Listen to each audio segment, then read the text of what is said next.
To find a Whoop charging cable, first identify the type of cable you need. As Whoop devices use a specific charging cable, the Whoop charger is a proprietary cable that connects to a USB port. So you will need to find a replacement that matches this exact specification. Next, check the official Whoop website for replacement charging cables, as they often have a store or accessories section where you can purchase official cables. Additionally, authorized retailers such as Amazon or Best Buy may also carry Whoop charging cables.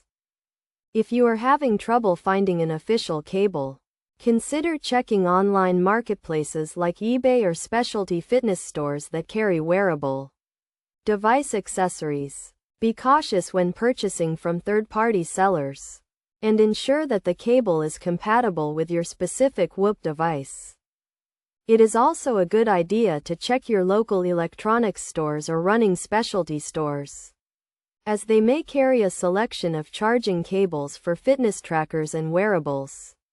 When purchasing a replacement cable, make sure to read reviews and check the product description to ensure that it is compatible with your Whoop device. In order to avoid damaging your device, only use a charging cable that is specifically designed for Whoop devices, and avoid using generic or universal charging cables. By following these steps and considering these best practices, you should be able to find a replacement Whoop charging cable that meets your needs.